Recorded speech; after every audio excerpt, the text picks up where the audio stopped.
We are in the third program of Pelopidas in Plutarch's Lives, translated by John Dryden, revised by Arthur Hugh Clough. As the Thebans were retreating from Orchomenus towards Tagara, the Spartans at the same time, marching from Locris, met them. As soon as they came in view, advancing through the straits, one told Pelopidas, "We are fallen into our enemies' hands." He replied, "And why not they into ours?" and immediately commanded his horse to come up from the rear and charge, while he himself drew his infantry, being 300 in number, into a close body, hoping by that means, at whatsoever point he made the attack, to break his way through the more numerous enemies. The Spartans had two companies, the company consisting, as Ephorus states, of 500, Calisthenes says 700, others as Polybius 900, and their leaders, Gorgolian and Theopompus, confident of success, advanced upon the Thebans, the charge being made with much fury. Chiefly where the commanders were posted, the Spartan captains that engaged Pelopidas were first killed, and those immediately around them suffering severely. The whole army was thus disheartened, and opened a lane for the Thebans, as if they desired to pass through and escape. But when Pelopidas entered, and turning against those that stood their ground, still went on with a bloody slaughter, an open flight ensued amongst the Spartans. The pursuit was carried but a little way, because they feared the neighboring Orchomenians and the reinforcements from Lacedaemon. They had succeeded, however, in fighting a way through their enemies and overpowering their whole force, and therefore erecting a trophy and spoiling the slain, they returned home extremely encouraged with their achievements. For in all the great wars there had ever been against the Greeks or barbarians, the Spartans were never before beaten by a smaller company than their own, nor indeed in a set battle when their number was equal.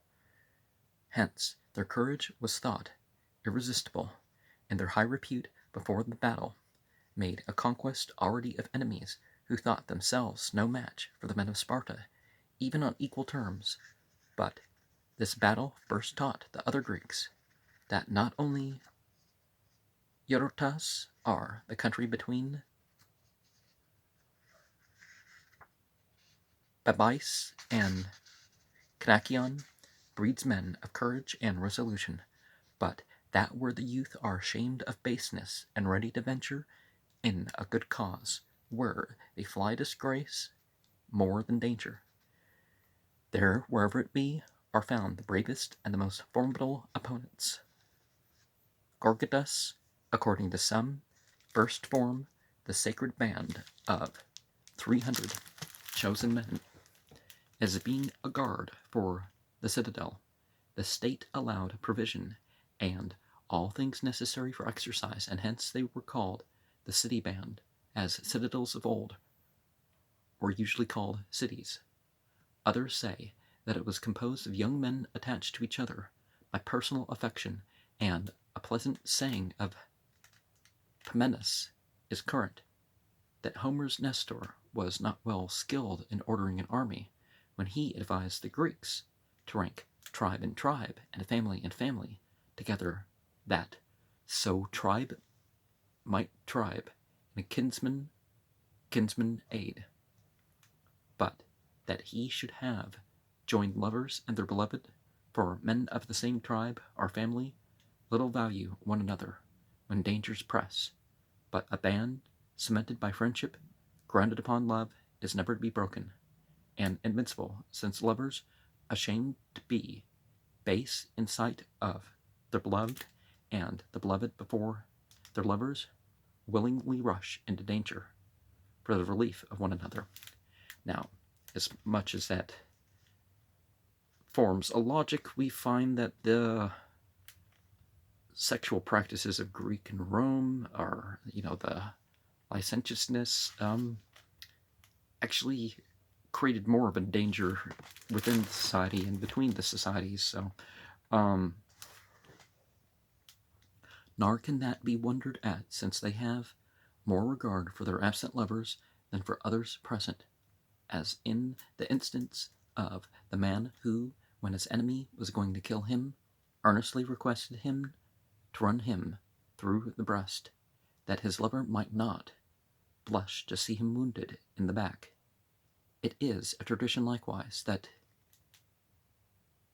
Iolaus, who assisted Hercules in his labors and fought at his side, was beloved of him, and Aristotle observes that even in his time lovers plighted their faith at Iolaus's tomb.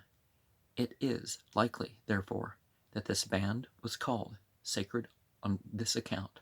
As Plato calls a lover a divine friend, it is stated that it was never beaten till the battle at Chaeronea, and when Philip, after the fight, took a view of the slain and came to the place where the 300 that fought his phalanx lay dead together, he wondered, and understanding that it was the band of lovers, he shed tears and said, "Perish any man who suspects that these men either did or suffered anything that was base."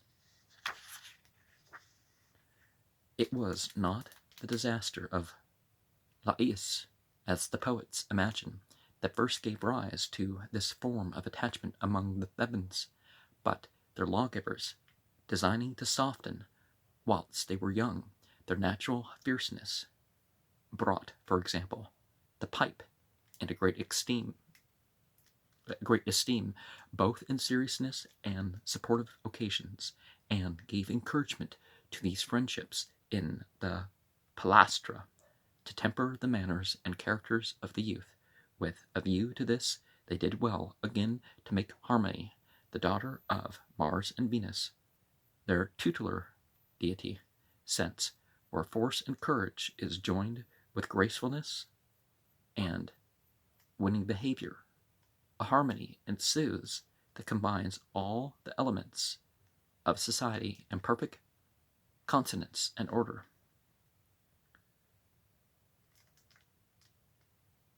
Gorgidas distributed this sacred band all through the front ranks of the infantry,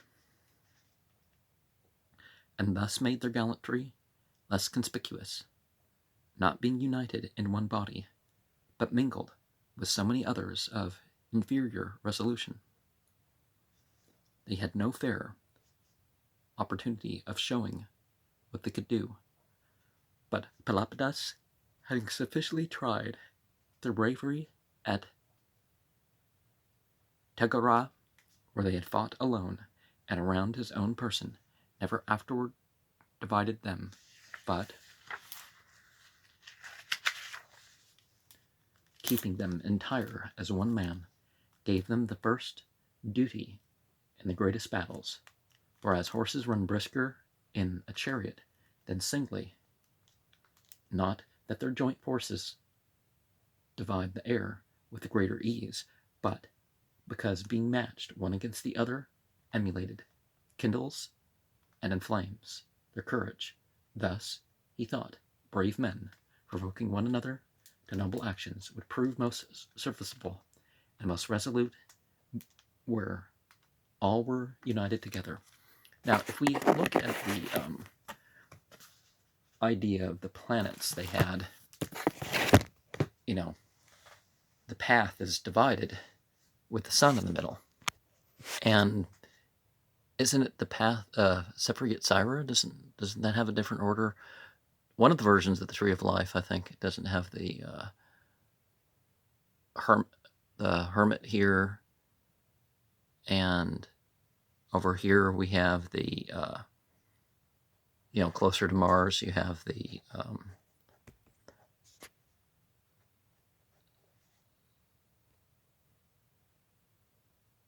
star card.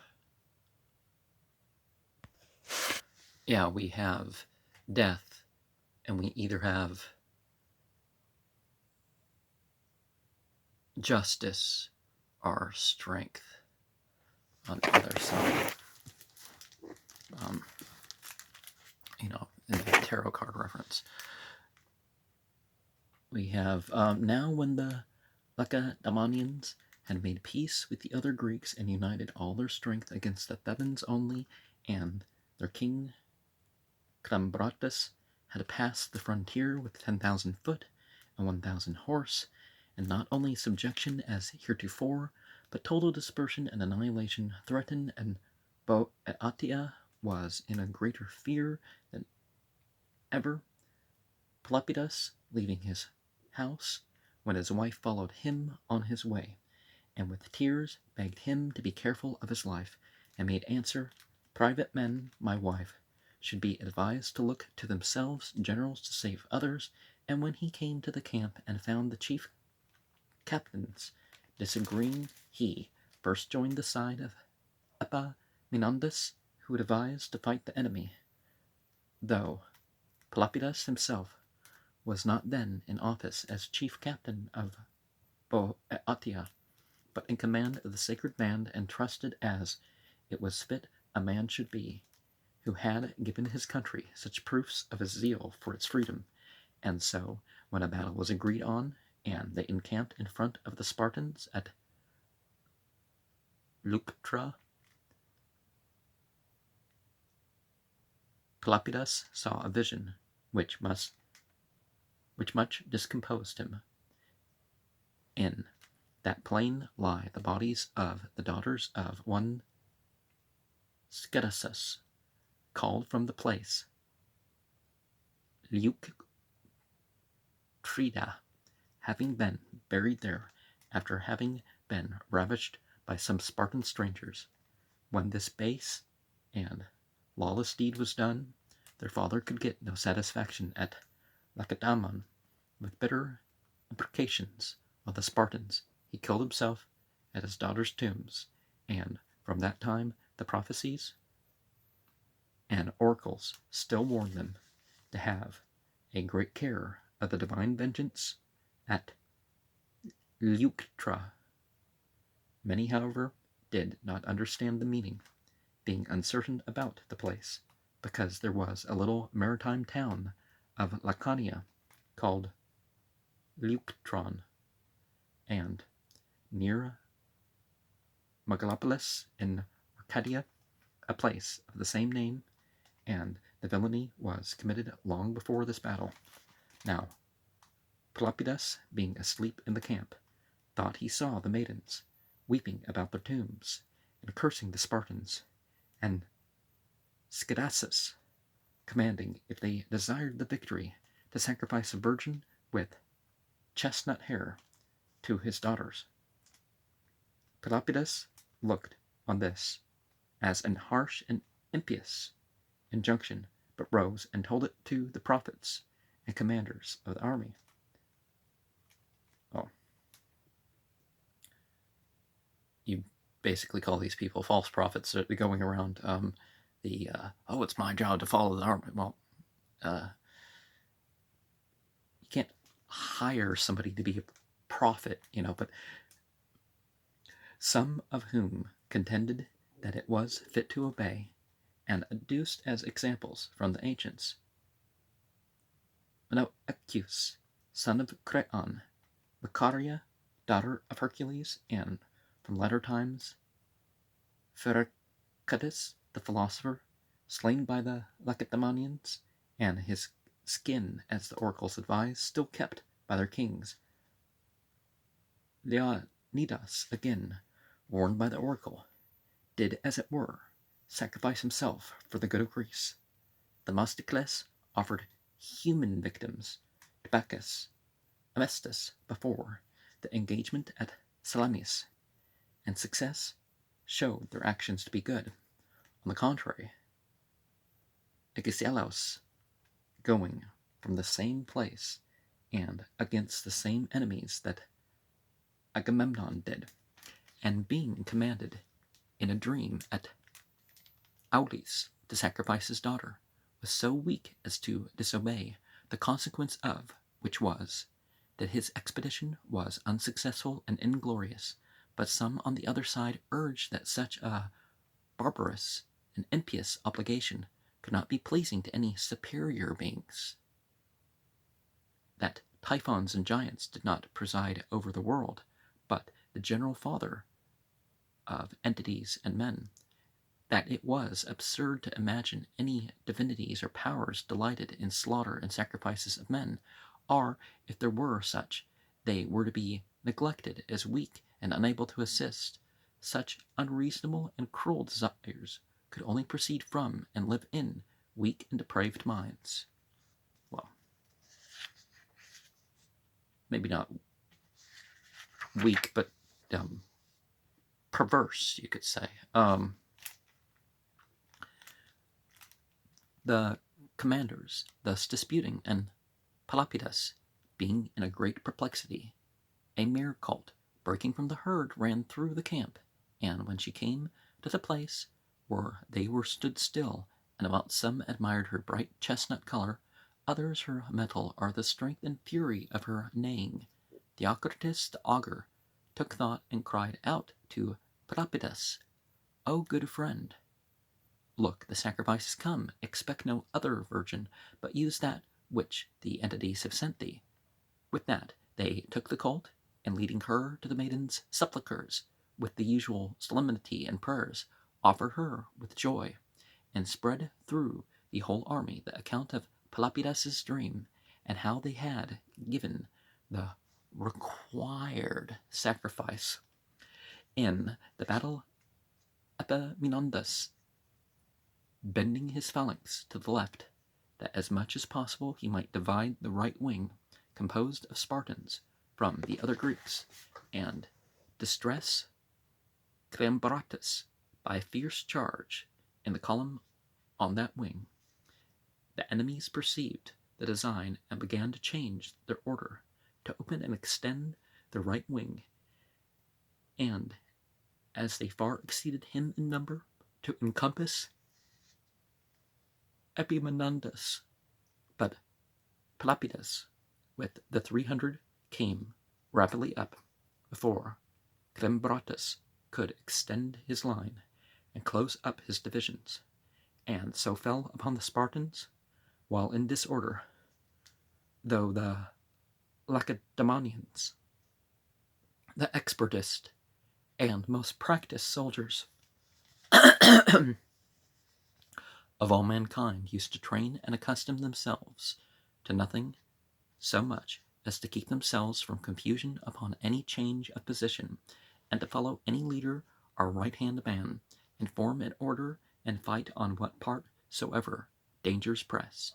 On this battle, however, Epaminondas, with his phalanx, neglecting the other Greeks, and charging them alone, and Pelopidas coming up with such incredible speed and fury, so broke their courage and baffled their art, that there began such a flight and slaughter amongst the Spartans as was never before known.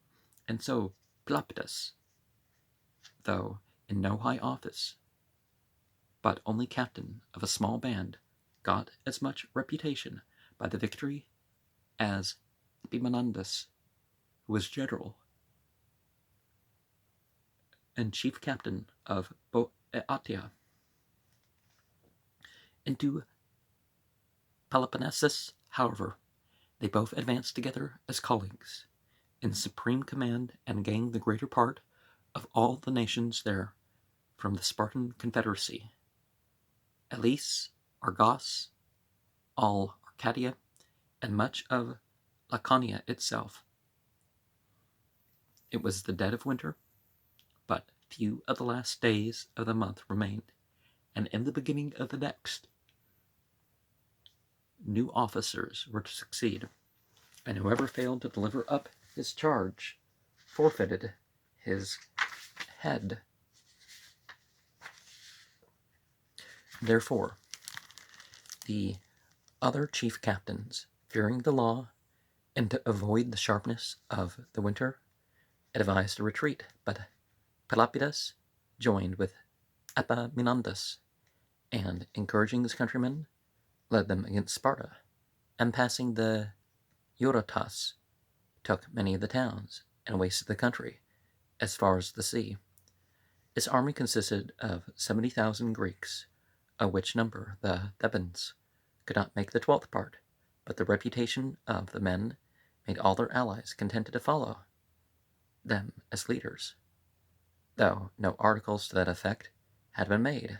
For indeed it seems the first and paramount law that he that wants a defender is naturally a subject to him that is able to defend, as mariners, though in a calm or in the port they grow insolent and brave the pilot. Yet, when a storm comes and danger is at hand, they all attend and put their hopes in him.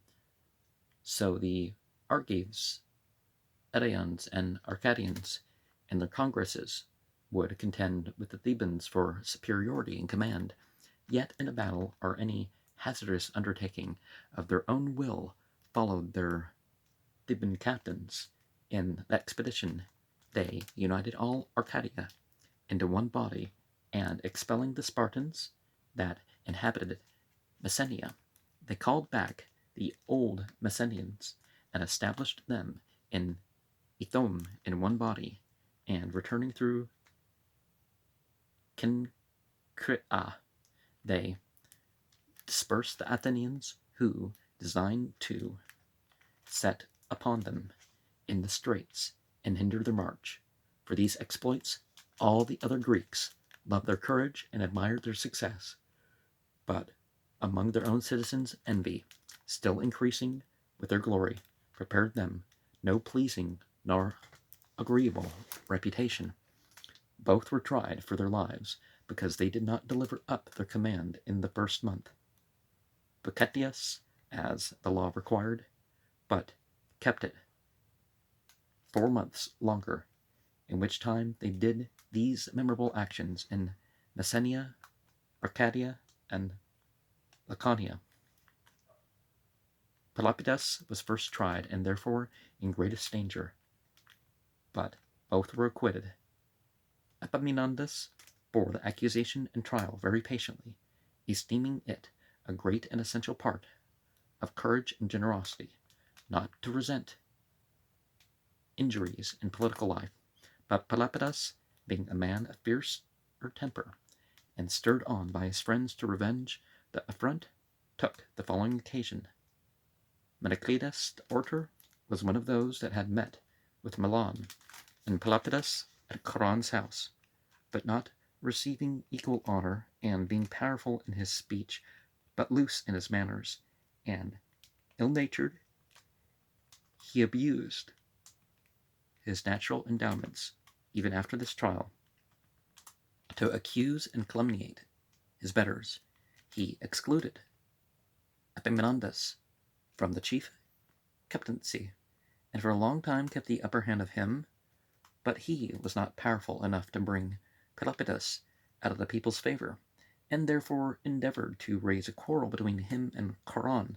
And since it is some comfort to the envious to make those men whom themselves cannot excel appear worse than others, he studiously enlarged upon Charon's actions in his speeches to the people, and made panegyrics on his expeditions and victories, and of the victory which the horsemen won at Plataea before the battle at Leuctra under Charon's command. He endeavored to make the following sacred memorial. Andronicus, the Casichenian, had undertaken to paint a previous battle for the city, and was at work in Thebes. But when the revolt began, the war came on. The Thebans kept the picture that was then almost finished. This picture Meneclidas persuaded them to dedicate, inscribed with Charon's name, designing by that means to obscure the glory of Epaminondas and Pelopidas. This was a ludicrous piece of pretension, to set a single victory where only one Gerondas, an obscure Spartan, and 40 more were slain. Above such numerous and important battles, this motion Pelopidas opposed as contrary to law, alleging that it was not the custom of the Thebans to honor any single man, but to attribute the victory to their country. Yet in all the contest he extremely commended Charon, and confided himself to showing Meneclidas to be a troublesome and envious fellow, asking the Thebans if they had done nothing that was excellent, insomuch that Meneclidas was severely fined, and he, being unable to pay, endeavored afterwards to disturb the government. These things give us some light into Pelopidas's life. And now when Alexander the tyrant of Pherae made open war against some of the Thessalians, he had designs against all. All the cities sent an embassy to Thebes to desire succors and a general, and Pelopidas, knowing that Epaminondas was detained by the Peloponnesian affairs, offered himself to lead the Thessalians, being unwilling to let his courage and skill lie idle, and thinking it unfit that Epaminondas should be withdrawn from his present duties. When he came into Thessaly with his army, he presently took Larissa, and endeavored to reclaim Alexander, who submitted, and bring him from being a tyrant to govern gently according to law. But finding him untractable and brutish, and hearing great complaints of his lust and cruelty, Pelopidas began to be severe, and used him roughly, insomuch that the tyrant stole away privately with his guard. But Pelopidas, leaving the Thessalians fearless of the tyrant, and friends amongst themselves, marched into Macedonia, where Ptolemy was then at war with Alexander, the king of Macedon, both parties having sent for him to hear and determine the differences, and assist the one that appeared injured. When he came, he reconciled them, calling back the exiles, and receiving for hostages Philip, the king's brother, and 30 children of the nobles. He brought them to Thebes, showing the other Greeks how wide a reputation the Thebans had gained for honesty and courage. This was that Philip who afterwards endeavored to enslave the Greeks. Then he was a boy, lived with Pamenus in Thebes, and hence some conjecture that he took Epaminondas's actions for the rule of his own, and perhaps, indeed, he did take example from his activity and skill in war, which, however, was but a small portion of his virtues, of his temperance, justice, generosity, and mildness, in which he was truly great. Philip enjoyed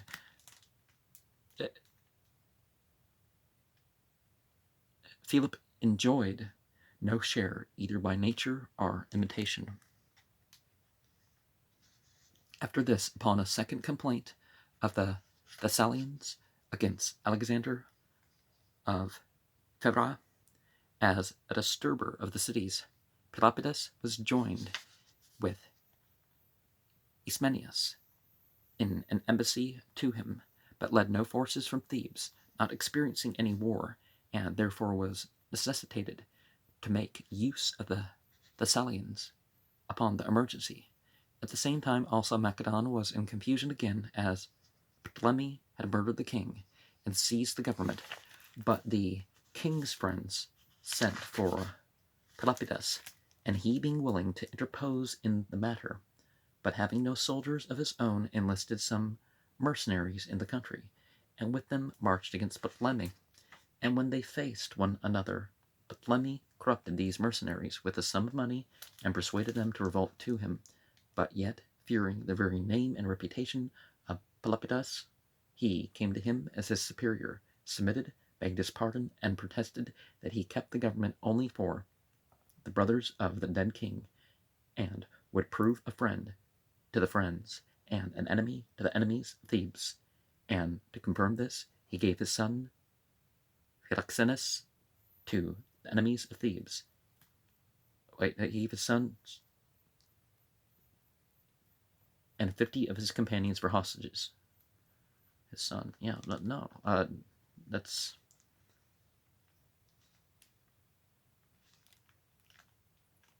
that doesn't prove things as what I'll give up my own family. These Pelopidas sent to Thebes, but he himself, being vexed at the treachery of the mercenaries, and understanding that most of their goods, their wives and children, lay at Pharsalus, so that if he could take them, the injury would be sufficiently revenged, got together some of the Thessalians and marched to Pharsalus.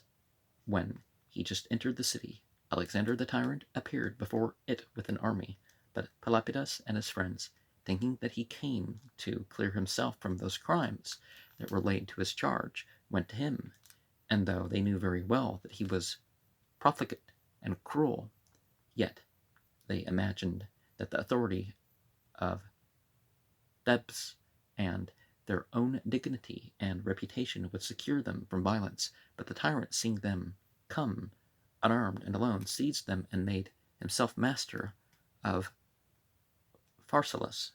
Upon this, his subjects were much intimidated, thinking that after so great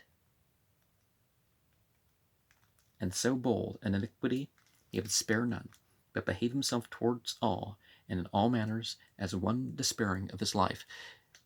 It's very important that the leaders kind of protect the interest of their people. You avoid making the deals where some of your side gets taken captive, but your own family, come on. The Thebans, when they heard of this, were very much enraged and dispatched an army.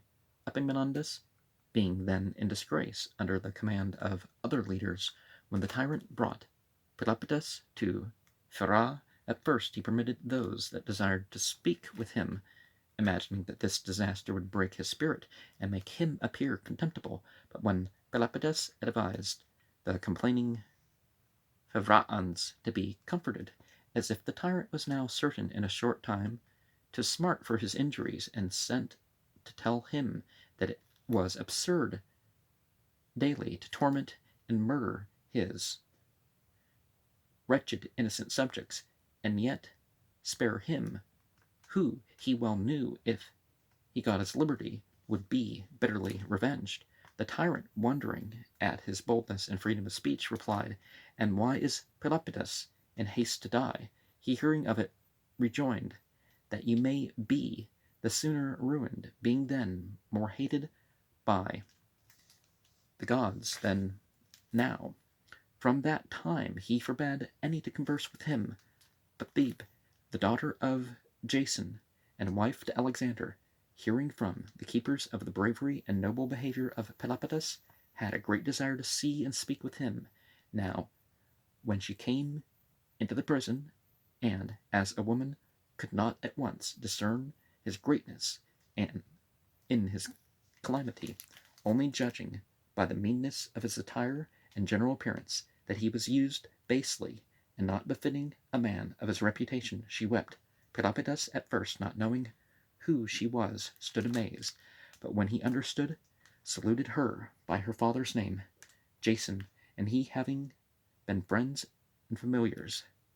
And she sang, "I pity your wife, sir," he replied, "and I you, that though not in chains, can endure Alexander." This touched the woman, who already hated Alexander for his cruelty and injustice, for his general debaucheries, and for his abuse of her youngest brother.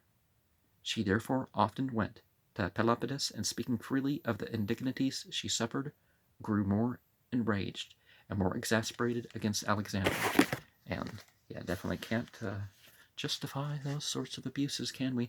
And there's also the what is it, Philip? There was the idea that Philip could have stopped a rape at a thing, and that's why he was assassinated at a party, or I'm not sure if you would call it a party. Maybe it was a political. I forget exactly. You can comment.